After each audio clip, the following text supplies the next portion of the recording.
party down, location mysterious. Wanna rock this con like my man James Tiberius. Jesse and Marina, they're mad clever like the Negus. Gonna guide you through the scenes, beam from London to Las Vegas. Where to go, how to dress, when to sleep, who to see. Celebs not to miss, Sardis Wong and SMG. Star Trek into awesome, build some memories at last. Set the proper course, the Shore Leave Podcast. Boom.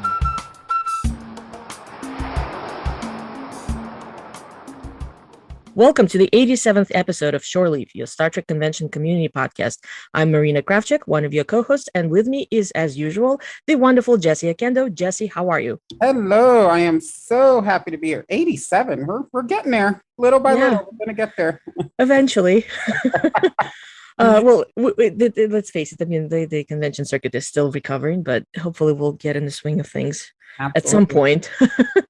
All right. So I guess, of course, you know, it's the time to talk about Vegas, or more or less kind of look back at Vegas because some time has passed. So I'm sure everybody who attended had the chance to sort of marinate in the experiences and the memories. We do have a special guest for this episode, and I'm sure our fellow fans, usual attendees, will be very happy because they'll recognize Kellan, the Thrifty Trekkie, not just a fixture at the convention, but is also very well known online in the cosplaying circles. Kellan, welcome. This is your first time on Shore Leave, I believe. It is, and I'm so excited to be here and to relive those convention memories with you both today. Oh, yeah, it's going to be fun. You. There's been a lot of decompression online, so I'm just waiting to see. Yes, very much so. Now, just start out with just a little intro for those folks who actually haven't met you somehow by now, and you know, considering that this is your first time on Shore Leave. So, just a little bit about yourself, and both as you know, how did you get into track, and also how did you get into STLV? So, a little bit of both. So I first got into Star Trek with the release of the 2009 reboot movie. I thought that was really cool, and I wanted to learn more about the characters, so I started watching TOS when I got home from that. And then my first STLV convention wasn't until 2014 when I could afford to go. I was in college, and it was right before school started, and I was saving up to be able to go general admission and, you know, as cheaply as I could, and I've kind of stuck with that mindset since I've been going. And then once you go, it's like you catch the bug. You have to come again and again and again. Yes. No, I was one of those people that thought I could just go once, but that's not been so. Same deal. And mine is feels like ages ago now. 2010 was my first one. I was like, I should try it at least once. Yeah. And nope. Now, I am curious. Did cosplaying come before going to conventions? Did you dabble into it before, or is that something that just kind of you saw other people do it and just jumped into it? Well, I had some costuming experience before. I was in high school and college theater, so I had some familiarity with the costuming process. And when I was planning to attend my first convention, I thought, okay, I have to do that. That seems like a fun part of the experience. So as far as cosplaying at a convention, that was really the first time I had done so. I didn't really attend conventions regularly prior to going to Vegas. So, I think that really is kind of hand in hand with my cosplay journey, too. And it's certainly, as I already mentioned, became sort of a fixture. I'm aware of quite a few people who are kind of trying to get into it. And Thrifty Trekkie, the page, is definitely very helpful because it kind of shows that you don't have to go into some extraordinary, crazy effort. You can actually come up with wonderful costumes without, you know, I don't know, any special skills in the sense of like, you know, having, I don't even know how to describe it. Like basically you don't have to go completely nuts, but you can have decent and wonderful costumes that will certainly garner attention from the rest of the attendees. Well, thank you for saying that. Yeah, that's what I try to do, because when I first went, people were so nice and so welcoming, even though I didn't think my costumes were that great. So now I want to share that experience. Like, even if you've never done it, you don't think it's going to work, people are going to be so excited to see you. Yeah. And it's certainly part and parcel of the convention experience. I love seeing people cosplaying. I mean, it doesn't matter at what level. It's just so exciting. I would say, Kellan, looking at your cosplays over time, you know, as I've known you, like you could like have a cosplay costume contest all by yourself. Yeah, like, that's true. That's very much true. You are so diverse in your costuming. Like I love that you're not just in one thing all the time, you know, like some people pick a character and they do all the different ways that character looks, but you go way out there, and I really appreciate it. That I love seeing the transition. So thank you for letting us share in that. Absolutely. All right. Well, onwards. Let's talk about Las Vegas, because that was certainly an interesting experience. In some ways, unique experience for pretty much everybody coming, regardless whether you've been to Vegas before or not. And there's a lot to be said. There were a lot of, as usual, there were a lot of positives, and there were, of course, inevitable negatives. And I was kind of hoping to come up with something to sort of summarize the experience. And funnily enough, the only thing that comes to mind is Space, the Final Frontier, because there was distinctly a lack of it. And that kind of brought about most of the issues that some people experienced during the convention. So as our listeners probably know, this year we were at Bally's, a nice hotel in the middle of the Strip, which made certainly some things much easier to access, such as, if any kind of after hours, restaurants or attractions or anywhere else that you wanted to go. All you just have to do is just step out of the hotel, and right there you're on the Strip. As we discussed when we did the preview, that certainly most definitely saved the money on Uber or taxi, going between Rio and wherever else people were aiming to go. But of course, for the convention purposes, I actually think that we were very much in the con rather than pro category. And without having experienced that, we couldn't have really predicted that, but we did have much smaller convention facilities. And what's more, we had vertically separated convention facilities. So that certainly put a strain on a lot of on the vibe, on how the convention moved, on the spaces. I mean, I'm sure at some point, pretty much everyone ran into something where they went, okay, that didn't exactly work because there wasn't enough room, there wasn't enough space. And so, Jesse, you unfortunately missed all that because you had to leave early, and I'm very sorry that we didn't get to actually hang out during convention. Yeah, I was there. I was just going to be there one day, and then I had a issue at home, so I had to leave a day early. But I did go. I went to a wedding my friends were having. So Trek friends. So we usually get together every year. They were in from London, and they weren't here last year, like I wasn't. So it was our time to get back together, and then there was a wedding in there. So it was I've never been to a Vegas wedding, so it was fun. But you didn't get to go.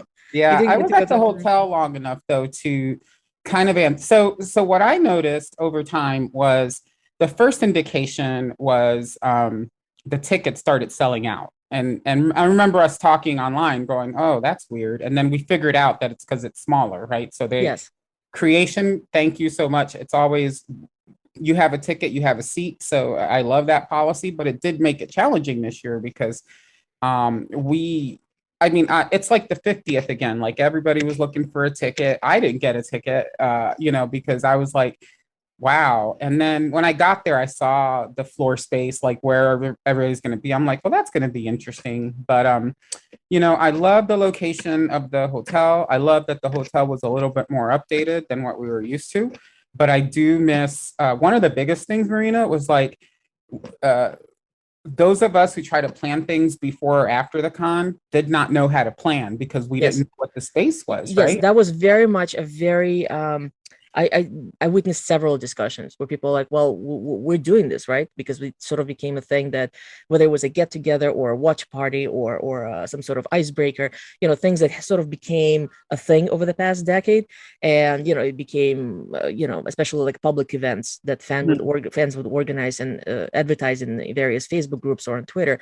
And all of a sudden it was like, yes, well, of course we're doing this, but where and when?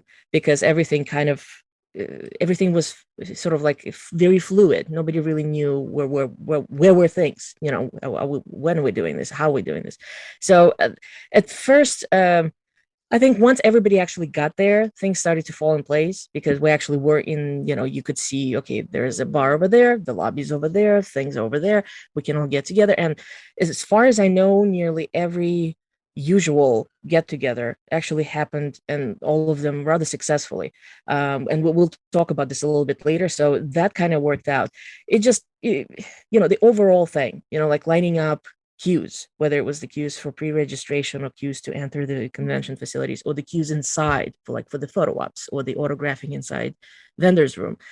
That all was sort of a chaotic, I would say, and on some days more chaotic than others. Friday in particular was very rough. And kudos to Creation. They did try with whatever they had, and as far as I know, there was limited staff this year also, so that certainly threw in another wrench. They were trying to hire on the spot. I remember. I believe so. Yeah. So whatever they could do to beat back, because it's like dominoes. If you've been to a convention, if one thing throws the schedule out of whack, that's it. Everything else follows. So yeah, that sort of almost all major issues that happened during this year convention, I think, can be tracked down to specifically the limitation of the convention facilities. I'm actually curious. I mean, they must be having sort of like trade shows and maybe conferences, because for that sort of thing, I think those facilities would be perfect. It felt very conferencey, yeah. Yeah. But for STLV, especially the way it kind of evolved since the 50th anniversary, I think it was too small. Yeah, and let me just so I'm kind of the realist of the podcast, right? So let's just remember that we are definitely infinite, infinite diversity and infinite combinations, and we are all about, just accepting, but we hate change. Us Trek fans, you took us out of the Rio and we were like fish out of water. And I was like, I don't know if we could survive. But the good thing is like, it's people, right? So once you see the same people, it doesn't really matter where you are. But I remember there was like a lot of, I don't know where to go and where do we do stuff, and I think it worked out well, because like the little fan stuff wasn't always like thousands of people, right? It's usually a smaller number as it is. So I think that all worked out pretty well. It was just the main convention stuff that was a little difficult to get around. Yeah, especially and Kellan, since you actually got to experience it, the whole thing about going up and down, that certainly kind of ties into what I was saying before. The usual flow of convention kind of like was interrupted, because normally once we're in Rio, you go into main theater, sit down, realize, I have the photo op in 5 minutes, run over, do the photo op, and then decide, well, I might as well go to Roddenberry stage and see what's going over there. Run over there, and then you just basically circulate all throughout, all the time, for hours on end. It didn't really work that way in Bally's, because you had to deal with the elevators, and that was a tower that was populated by people outside of convention. That's another thing to mention. We weren't really in a self-contained space anymore. There were other people for other events and just generally staying in Bally's who had nothing to do with the convention. So it kind of it made this year's convention different in many ways. It did, yeah. The flow, like you said, and the ambiance wasn't there. Like there wasn't the music in the halls or the fun lighting or the banners hanging all over. It was kind of contained to just out of the way in the back corner, where they had like their one photo backdrop, and then that was it. And then the elevators to get upstairs had just regular hotel guests that needed to use them. Yeah. And I know that at some point Creation actually reached out to the hotel, and they explained that they had to facilitate the movement of people, because otherwise, nobody's going to be going upstairs, and there's a lot of really good panels happening upstairs. And so they actually requested as many elevators to be dedicated for the convention purposes, and unfortunately hotel could only give us 2, which, thank you. I mean, at least that's not nothing. Nice. So at some point, I think it was probably midway through the first day when I realized that there was a sign appeared that, okay, this elevator is exclusively to going to 26th floor, where the Roddenberry and DeForest Kelley theaters were. So did you do a lot of panels this year? I'm just curious, because considering that we've been to Vegas many times now, I know that as time goes by, people kind of start to spread around in terms of their convention facilities and do less panels. Yeah, that's been true for me over the last few years. I go to less panels because I just want to run into friends, but this year I spent a lot of time in lines for stuff, which isn't usually what happens. So I feel like I missed a lot of the just bumping into people in the hall. I would see people in like other lines and say hello, but that's not quite the same. I think I saw 2 entire panels, and then I caught like a few minutes of one here and there. Yeah, I think and I wasn't there very long, so I could be wrong, but like one of the good things about the Rio was that like the flow of traffic always took you into where you Yes. almost have to bump into somebody, right? And so, Exactly, yeah.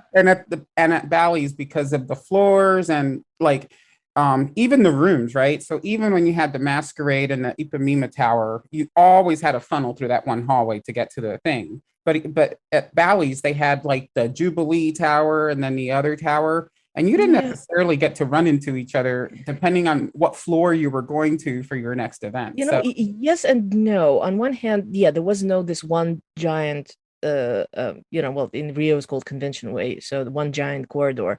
But at the same time, you still ended up in that one little spot that was sort of like a bottleneck, which I know did frustrate some people because it felt like well, normal. The thing is that the design of the queue was probably comparable to what we would have in Rio once Probably. the convention day started, but it felt more unmanageable, if you will, simply because the space was smaller. It felt like, oh my God, look how many people there are. So that probably threw it. But otherwise, in terms of like the location of towers, it wasn't actually that bad. One tower was literally right at the entrance to the convention facilities, and the other one you sort of had to walk 5 minutes through the hotel. So it wasn't that bad, actually.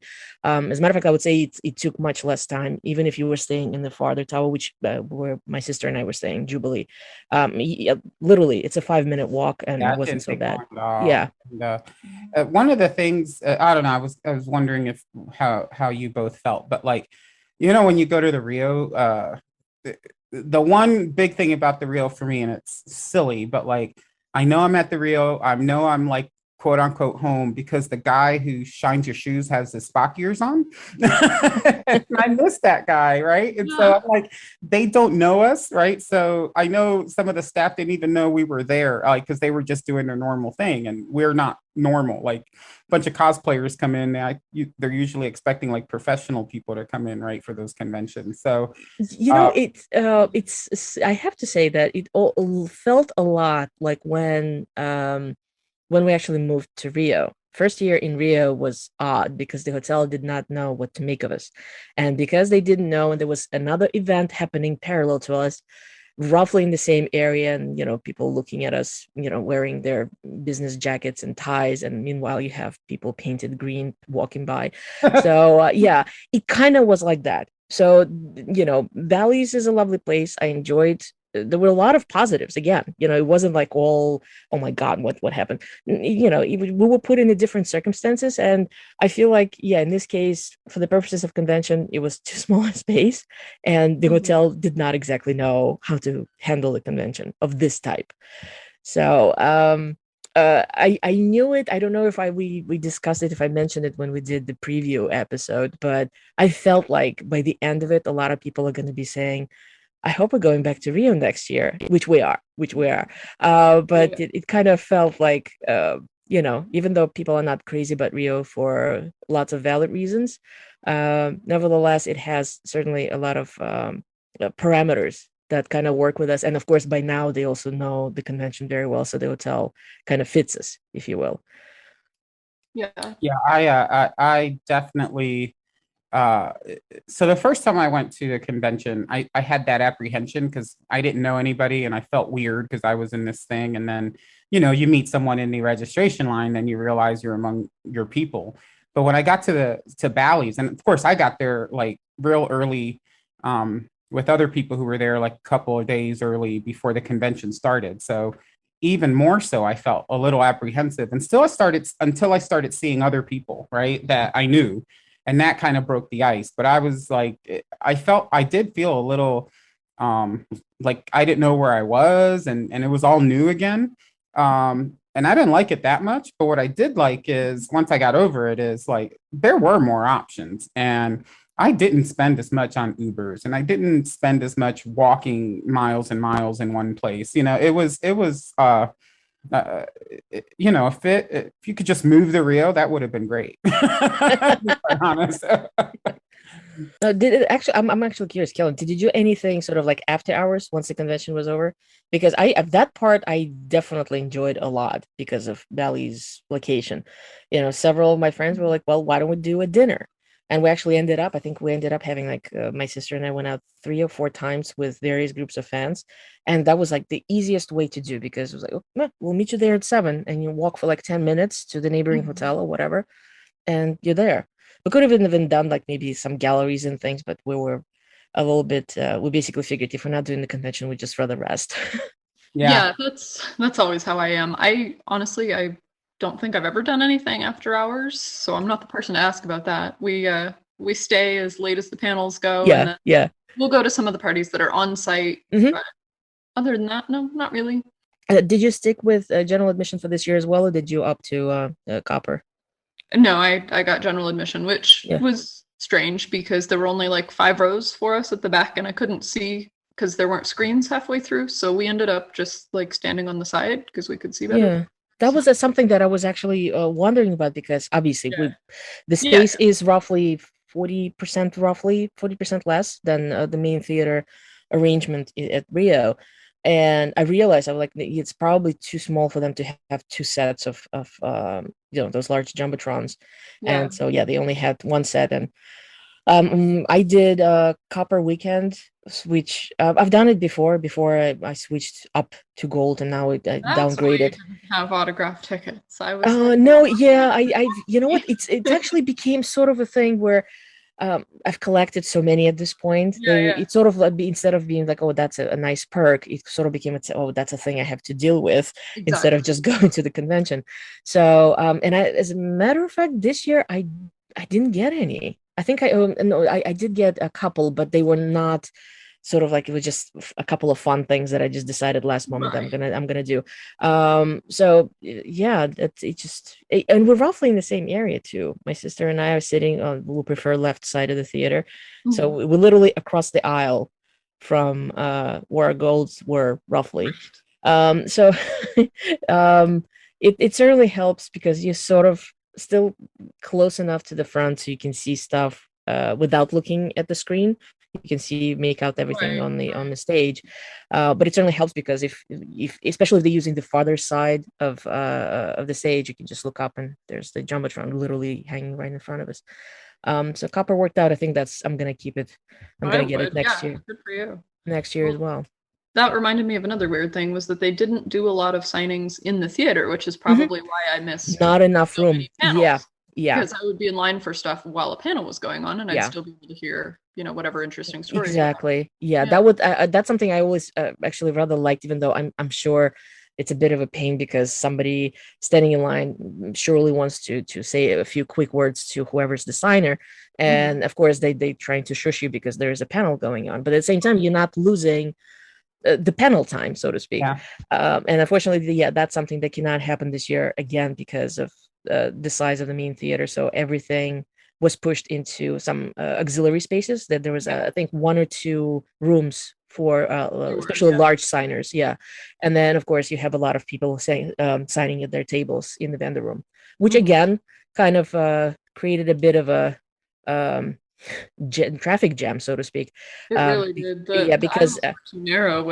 If you had 2 lines running opposite ways, you couldn't walk through. Let alone get, like, incidentally, that one space, the vendor room, was roughly, I think, I actually asked someone and they said, yes, it's approximately the same size as Rio. So that was the one room, but they had to fit more into it because of the signers. And you also had some big signers. I mean, Doug Jones' table was right in the middle. And you can imagine how many people wanted to meet the dog hug. We all missed it. All the Discovery, all the Strange New Worlds ones that were in there were like all next to each other, so you couldn't tell whose line was whose. Because obviously, if you're getting one of their autographs, you're probably getting a couple from the same cast. So yeah, it was a little strange. But did you? So I know that you usually get autographs. Did you get any interesting ones or somebody that you're trying to complete? I got a lot. I'm gonna scale back though in the future because I want to spend more time doing other stuff. But no, I didn't finish any projects this year. My Deep Space Nine poster I'd been working on for a few years. I consider that finished for now. It doesn't have Avery on it, but I don't expect it to. So that one's done. I started some projects this year that I wanted to like fast track. So I started an Enterprise one and I got 6 signatures on it all this year because I don't want to mess around. Yeah. So I'm excited about that one though. What about photo ops?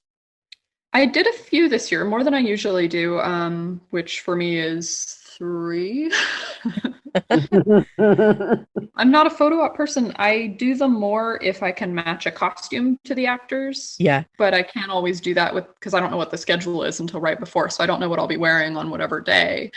But I was able to do 3 this year that were nice. Oh, wonderful. Just out of curiosity, who did you get photos with? I did the Enterprise group with the 4 of them. Ah. Because I've been wanting them to do a group with all 4 for years, and it seems like there's always 2 or 3 of them. So that was good. I'm glad I did it. And then Nicole DeBoer and Andrew Robinson I'll always get a picture with. So I've seen them times, but like you and Kate, I imagine.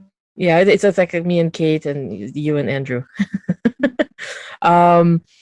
Yeah, I ended up doing more photo ops than I originally planned. But it's sort of a lot of good group ones. Yeah, it's so like I did the 2. Well, my sister and I we split the cost.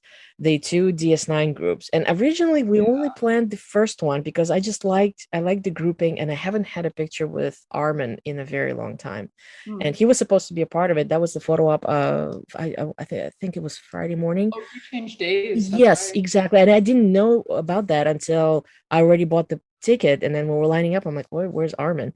It's like literally we were already inside the photo op room, and I was like, oh, okay. And I turned to my sister and said, I guess we have to do the other one now.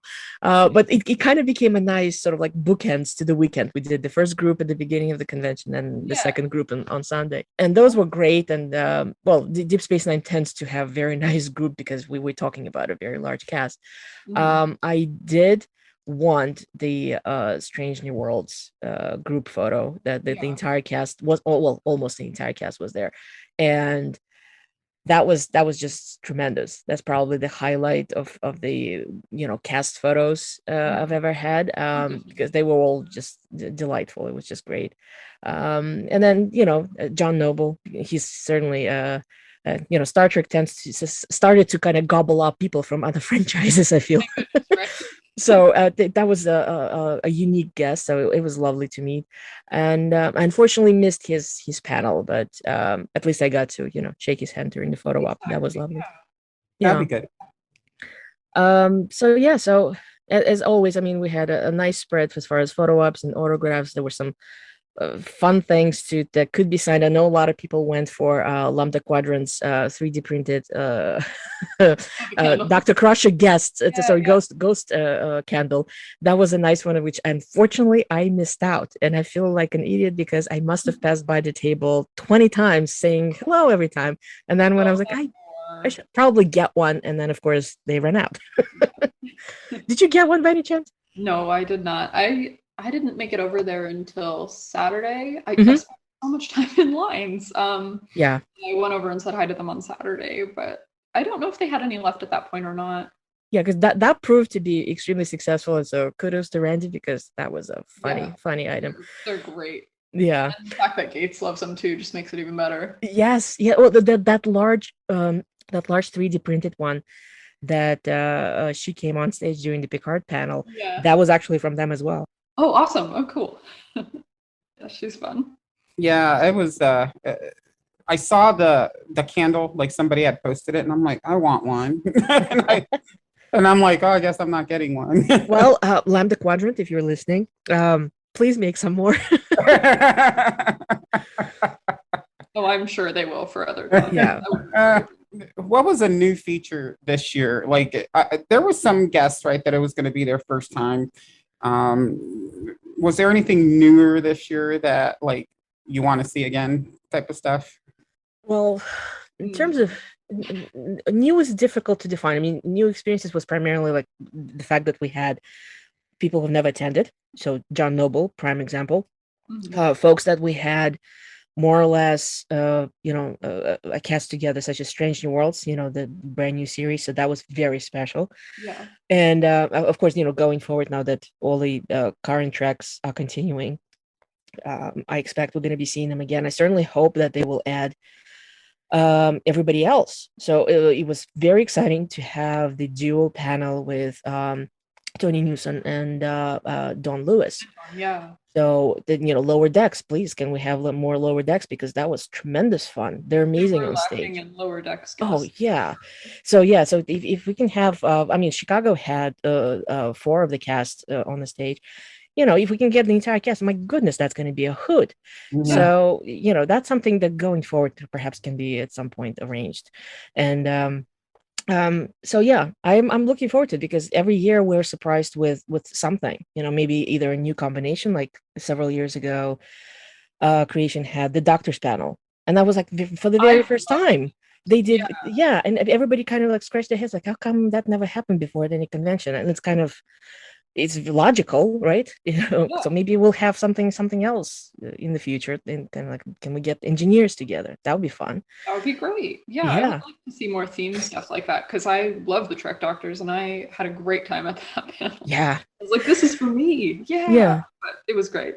So there was I'm gonna say, in terms of panels and programming, there was a lot of wonderful content, and especially I did appreciate that we now have a fairly sizable portion of non-Q&A type panels. So we actually have either fan-created content, and Kellan, I would like to talk about your panel experience in particular, but there was also a lot of science. Dr. Dave was there with everything that's going on with the current missions.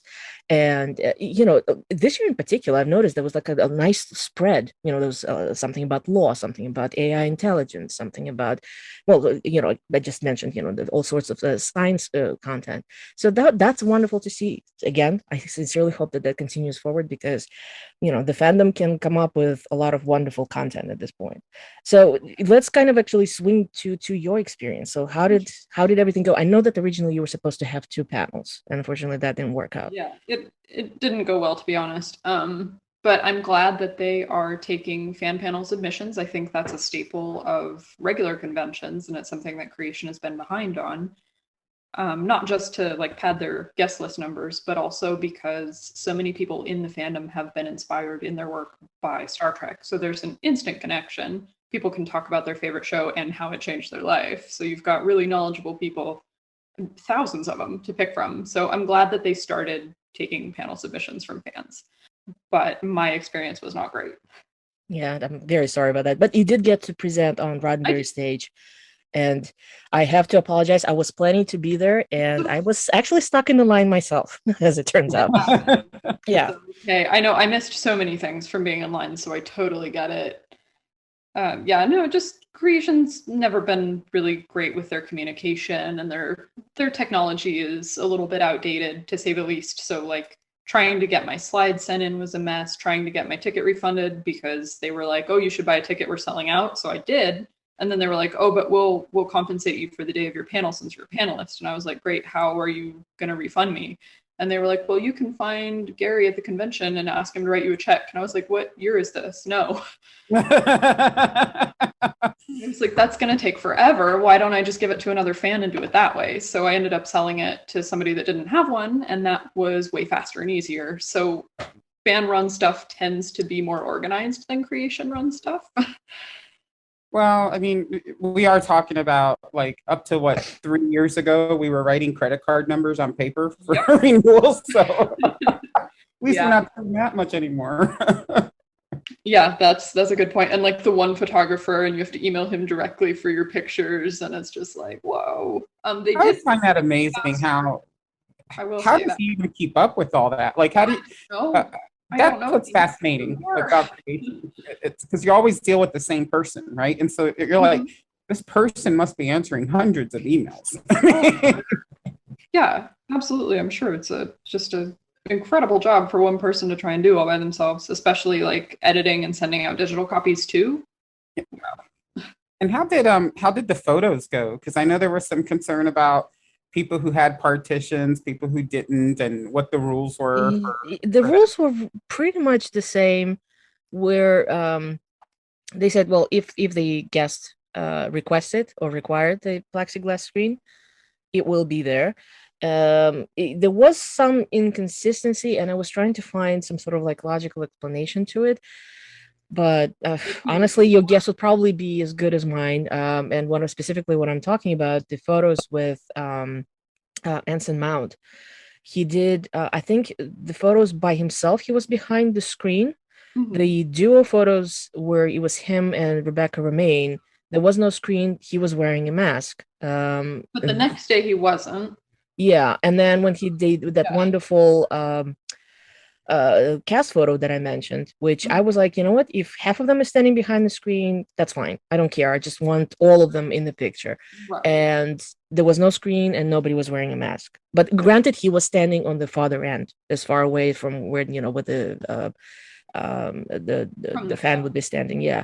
So not sure. I'm almost positive that there's got to be some sort of I don't know, maybe some of them actually have some sort of requirements written in where if it's an official photo process, they have to have some sort of protection, because some of the guests actually did not do anything at their tables, even though they were behind screens or masked in the photos.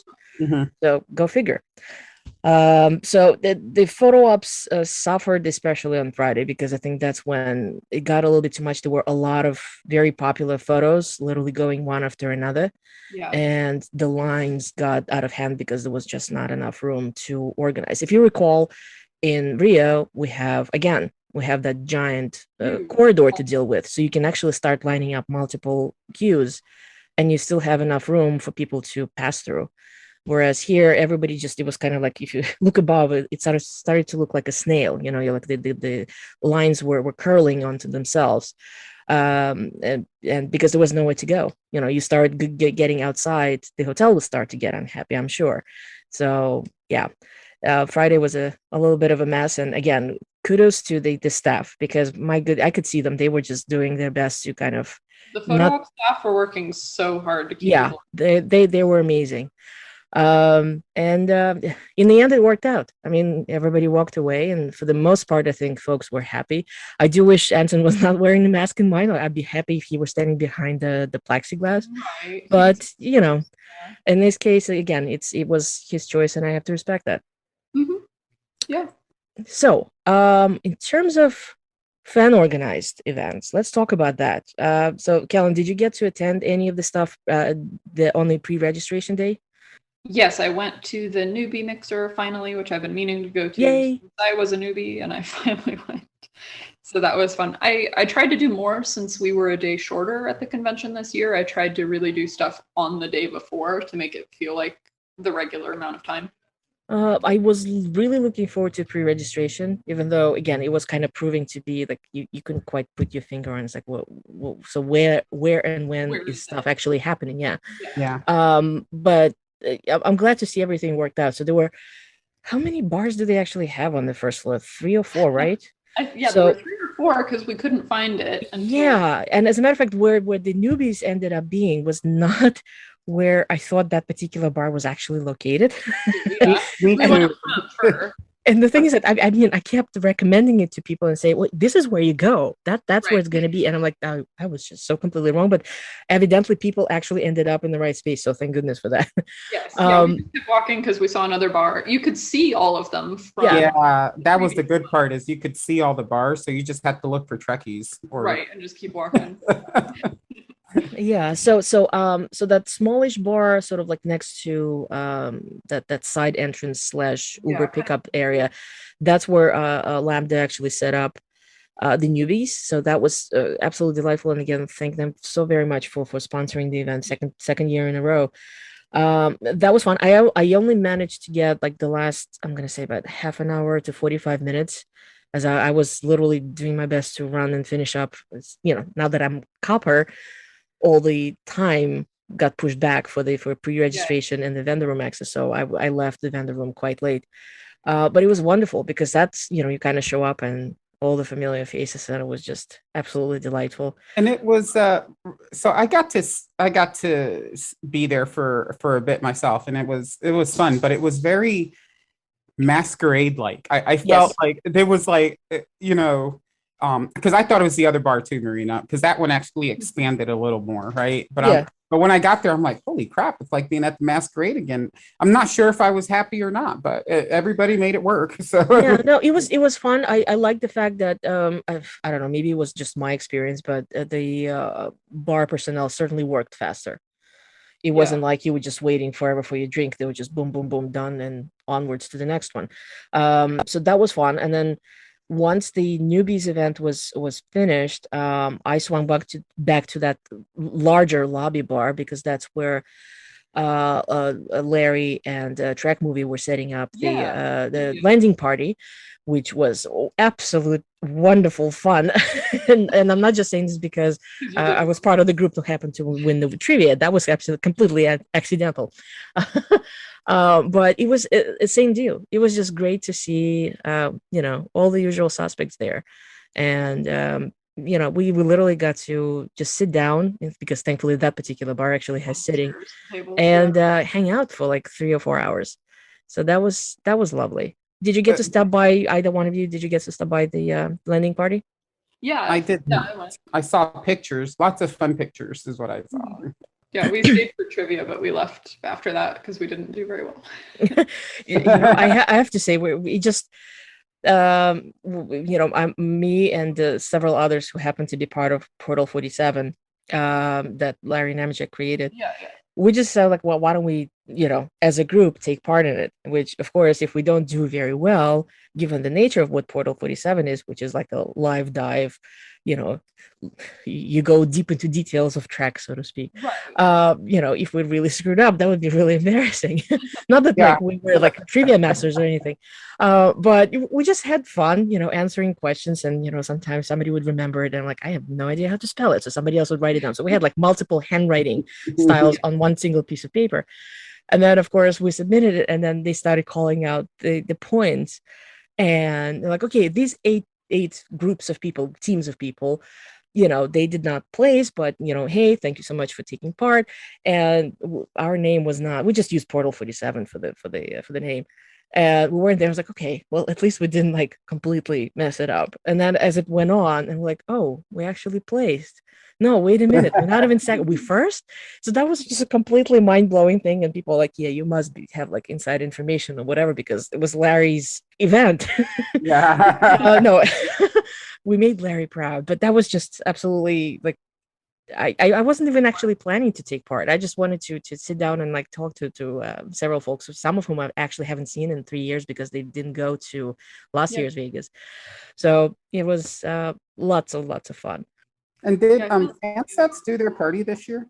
They did. It was Friday night, and unfortunately, I went and I left early. I am very bad when there is a lot of noise, and I'm not talking about masquerade bar level of noise where you actually can talk to people, you can hear them. In this case, there was live music, and that's it. Like for me, that's literally buzz in my ears. I cannot. You can be standing next to me saying something, and I can't understand a thing.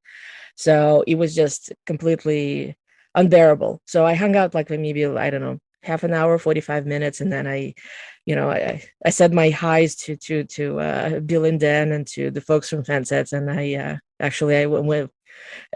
went out and had a nice sit down with my sister elsewhere. So as far as I know, they did do very well with the auctions, because they had both the trivia and like the auction. It was specifically this year to for Kenneth Mitchell's family.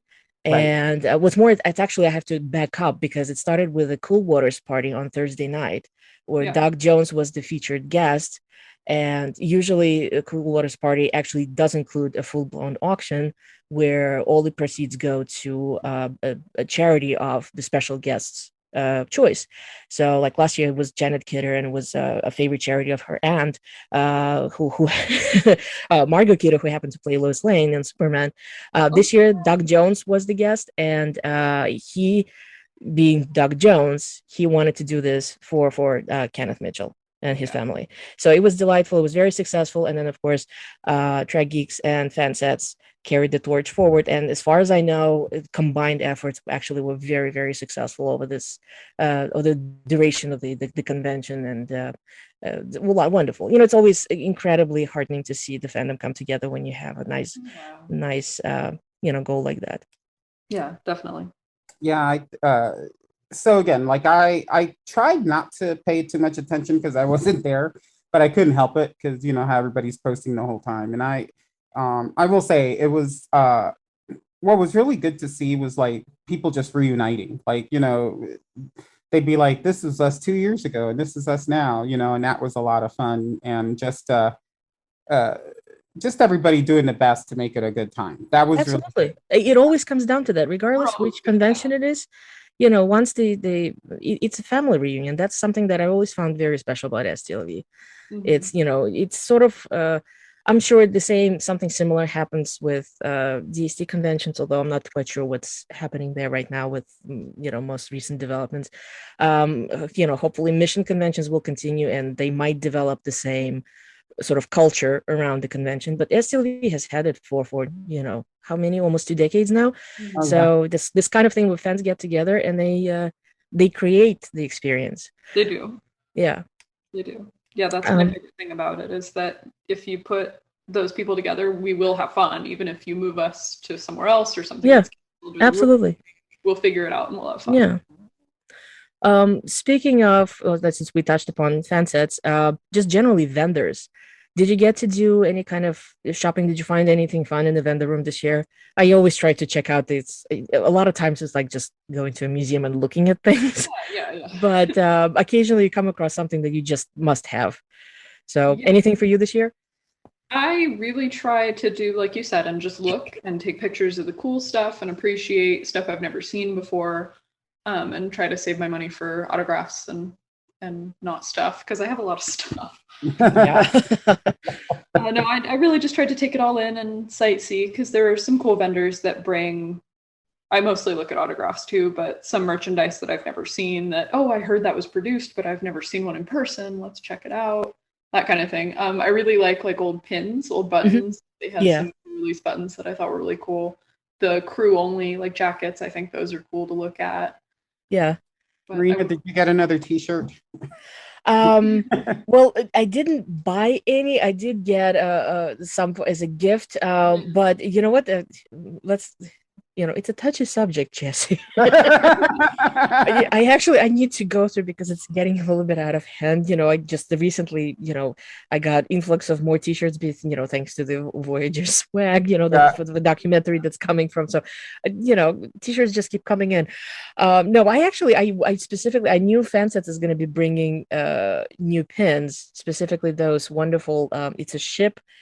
It's not a pin technically. It's a magnet. You can either put it on, any kind of magnetic surface, or because it's a ship with a plaque underneath, the plaque actually swings down, and it acts like a stand. So you can actually do it like a stand. So I wanted to pick up those. They were introducing Reliant and Voyager, so that was definitely on my must-get list, and I'm very happy. And of course, there was another casino chip that they do as an exclusive every year for STLV. That was certainly a fun one. But yeah, otherwise, I just kind of snaked my way around a couple of times. I was very happy to see all the clothing. So, Hero Within was there with their t-shirts and their jackets, and Volante was there with jackets. And that as well, it's horribly tempting, I must admit. I really, at some point, I will get my things together and invest in a nice Volante jacket, because that's just wonderful, wonderful product. Mm-hmm. Yeah, they kind of snuck in there. I remember when I first saw them, and I was like, those are cool. But now they're now I want one, really bad, because I'm starting to see a lot of people use them. So I think it's cool. Well, cosplaying was, in terms of cosplay, since we're talking about the clothing and everything, it felt a little bit small. Again, I'm assuming it's just because of the size, and they didn't have the room to do the parade, unfortunately. But there were some. Yeah, I'm glad I didn't do that. Yeah, but there were wonderful costumes all around. There were several that I kept bumping into. I'm like, I don't even know how people come up with things like that. Yeah. I'm sure you've seen it. I don't remember his name, but it's Mary and her son. She crocheted an actual beluga whale. Oh yeah, on Lower Decks. Yeah. And I think he actually placed in the costume contest. Yeah. But that's extraordinary. I've never seen crocheting on that scale before. Amazing. Or you must know her, meteorologist Katie. She cosplayed as Janeway from Macrocosm with an actual, macrovirus attached to her backpack. In front of me in line for a Kate's autograph, and they took a picture, and they've chatted with her for a while, and that was cool to see too. But yeah, It's amazing. It's amazing. She actually 3D printed the phaser rifle herself, and she got Kate to sign it. Yeah. I don't mind being in lines for stuff like that because I like to see people interacting ahead of me. Like they've got cool stories and stuff. I want to hear it, you know? Yeah, yeah. So it was wonderful. I curious to see what people are gonna bring next year because that's just a never-ending fount of imagination. Yes. And I think that was one thing that I got in a conversation with some cosplayer about was so when it's at the Rio, you know, a lot of people stay at the Gold Coast and they're walking that, Yeah, you know, I do. hot walk, right? But like they were talking about how it was like they're going to reinvest in not going to the Gold Coast because it's just that much more convenient to just be in one building with, especially depending on the costume, right? And Star Trek costumes, they're not like, it's not all Risa, you know, that's some heavy costumes you wear sometimes. So here's something curious that I think midway through Saturday, a sign appeared on the jumbotrons saying that, you know, full face masks are not allowed outside of convention facilities. And, you know, people sitting inside and it's Saturday and it's the usual, you're in the zone. I think it kind of switched in people's minds because they were like, wait a minute, are they not requiring masks all of a sudden? And it was like, no, I'm assuming because of the cosplay contest, Saturday had many more cosplaying fans attending. And I suspect the hotel was probably not too happy to have people with their faces almost completely covered up, with masks. At the Gold Coast last year or the year before. Oh, they didn't like the whole covering with the cosplaying and everything. Yeah, so it must have been 2019 because I didn't have a surgical mask on, but I was doing a Cardassian cosplay and they wanted me to take it off, and I was like, I can't. I spent an hour putting this on. It's for a convention. Like, oh wow. Yeah, but that's before the pandemic. Yeah, gosh. It's what's been so surreal, right? It was like there's always a different focus, and right before the pandemic, it was like they didn't want you in full, like where we can't tell who you are. Unless it's security purposes. Yeah. And I didn't even think of that, and I felt so bad. But so they must be going back to that, but it was just so out of the blue because people are like, wait, we don't have to wear masks. And I was like, no, the masks are still required, but it's outside where the hotel does not want to see you fully covered up because if if you have any heavy makeup or prosthetics on your face, plus the mask. So that was an interesting feature this time around. Speaking of masking, again, there was areas where because of lack of staff, it wasn't really enforced. But for the most part, I think majority of the people did follow all the the requests as far as wearing the masks inside the theaters and the vendors room. We'll see what next year will bring. For now, I keep seeing as far as other events are concerned, a lot are requiring the same thing. So creation is actually not unique in their requirements. My next big event coming up is New York Comic Con. They basically posted the same, almost identical protocol, where everybody has to be masking up regardless, as long as you're within the convention facilities in Javits.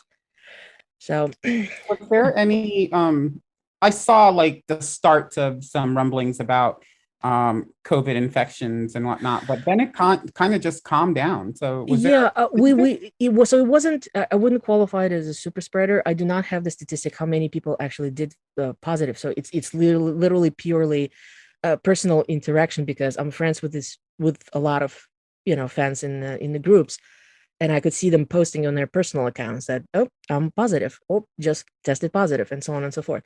And so the last count, out of those people that I personally know and I actually personally interacted with, I mean, at some point the guy got scary. I'm like, okay, that's 20 people that I actually kissed that are telling me online that they've tested positive. I think I was somewhere in between 40 and 50. So we had like I suppose you can call it, there was an outbreak. And the more I think about it, the more understandable it becomes because again, it wasn't a contained event. Like last year, we were stuck in Rio. It was just us. and people weren't, I mean, some people probably must have been going to the strip. I did a couple of times, but for the most part we kind of stuck to our little convention bubble. In this case, not only Bally's wasn't contained, there were people who were not related to the convention coming in and out all the time, and everybody else was basically circulating. I mean, you're in the mask inside the main theater. The moment you step outside and cross the little barrier, in that little corridor, you're no longer inside convention facilities. Boom, the mask comes off. So there was really, it was all very open, and masks, I suppose, didn't do very much in this case. I'm glad that it wasn't like an actual full spreader event. It was only, I don't know how many people actually ended up, considering the size of the convention, maybe a couple of hundred max, maybe not even that many. Yeah, but that was a little bit scary, because all of a sudden it kind of like, oh, people keep saying I'm positive, I'm positive, I'm positive. That was a little bit scary. It was. Yeah. And then you have your con crud versus the virus. Like nobody knew that's true. And actually there were several people who, upon hearing their friends saying, well, I'm positive, and they're like, well, seeing how we hung out and had dinner together, I probably am. And then they get tested and they're not. And they're like, oh, is this Concrod? Like that little butterfly meme.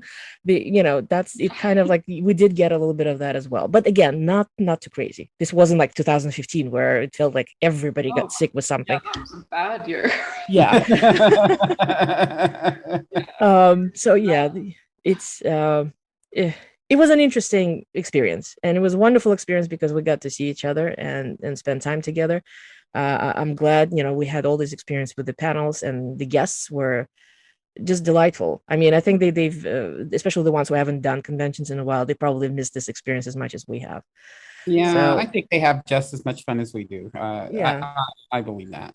Especially the ones, who really do enjoy interacting with the fandom, most certainly. So, with everything that happened, I still think, most people must have had fun and are looking forward to coming next year when we're actually going to be back at Rio. Yeah. Reportedly, they're in the middle of renovations as we actually recording this. I was told September they were supposed to start renovations in the convention facilities, in the convention spaces, rather. So we'll see what happens next year. I'm really looking forward to it. Me too. Yeah. So anything, I'm actually curious, like anything specific you're looking forward to? I mean, aside from being back to Rio, are you planning to do anything differently compared to last year, this year, previous years? I'm gonna definitely submit panels to the Roddenberry stage again, because they always treat me very well, and they put on a lot more diverse programming than Creation does, although hopefully Creation will continue to expand their fan panels. I think they weren't sufficiently prepared to take all of us on this year. But I'll definitely be putting together a few new things, because I do want to do multiple presentations on different topics. So I'm looking forward to expanding in that way. Wonderful. Yeah, for me, I just want to get back to staying more than one day.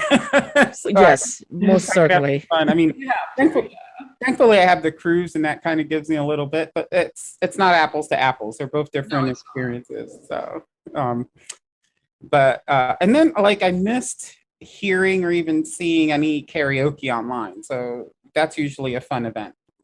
As far as I know, it happened and it was fun. Now I can't speak because I happen to be a non-karaoke fan, unfortunately, so I've never even attended one. I think I passed by a couple of times, saw people having tremendous time. I'm like, fantastic. I'm glad. It makes me happy to see people doing things that make them happy. So, that was fantastic. I had something else planned for the, whatever the time frame that they had for the karaoke. So, for me, I am looking forward to Rio, if only for familiarity and the fact that it certainly fits the event better. Otherwise, yeah, I don't know. I can't wait to see everybody else again. Yeah. About karaoke, I do have to say that in 21 they couldn't do karaoke, so Yeah. I did go instead, and I actually really had a great time because I don't sing, so I got to actually participate, which I thought was fun. Oh, Everybody that's can wonderful. bingo, so I wish they would do that again. Yeah. Yeah, at the end of karaoke, it's like everybody's on the stage. It's so fun. I like to watch, but I would never be on stage myself, so it was cool to be like, oh hey, I can play this. Yeah, cool. Yeah, that works. Who knows? Maybe they'll be able to fit something. I mean, I don't know. Try to do, I usually try to recommend people like try contacting if you have ideas, like maybe it's something that can be fit into the schedule next year. But I'm looking forward to seeing all the friends again. Always, hoping to see as much variety in the programming and hopefully more. Yeah. Although we are back to 4 days, it seems, because next year it's going to be 4 days as well. So we'll see how it goes. And yeah, it's just more Star Trek fun. More Star Trek fun. Yeah. So, I don't have any last notes because except that like I'm really mad I wasn't there and I'm trying not to be jealous for all of you that were, but I will be back next year. Kellan, what about you? Any last words or anything to share? No, I had a great time. I'm gonna try and do less formal stuff next year and more fun stuff, which I always try to do that. So that's the goal, just to see the other fans. Yeah, same thing.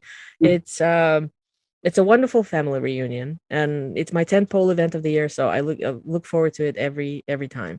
Let's see, the last minute thoughts. I suppose I kind of just, it was wonderful to see friends and hope to see them more and more and more. The last part is, of course, our usual social media information. So, Kellan, where can people find you online? Oh, sure. If you're interested in my cosplay or other creative works, you can find me on Twitter at Thrifty Trekkie or on Facebook as Thrift Trek. All right, Jesse, and where can people find you online? I am on the Star Trek The Cruise groups and Facebook, and the Star Trek Convention Experiences group, along with Marina as a fellow admin. And it's Outrageous Okendo on other social media, and just when this comes out, I'll spell it out there because it's awfully long name, but it's fun to have. Marina, what about you? Yeah, well, you can find me on Facebook, as already mentioned, part of the Star Trek Convention Experiences group, as well as the unofficial Star Trek Missions group, which became sort of like a little side project that's currently sort of silent because we haven't heard anything besides the please do besides the dates and the location for next year, so we'll see what's going to happen there. And of course you can find me on Twitter and Instagram at Dracorex, DRAKKOREX. And of course you can find Shoreleaf, your Star Trek Convention community podcast, on Facebook, and at Shoreleaf on Twitter. And of course, as always, Shoreleaf is part of the Triquoted Transmissions Network. If you enjoy what we do here, or on any of our Triquoted Transmissions sister shows, please consider joining our Patreon at patreon.com/the Triquoted Transmissions. And we thank all our patrons for the support, and all our listeners to still sticking with us. Keep tracking, everyone. Live long and prosper is what I like to say. There you go. Peace and long life. Thank you.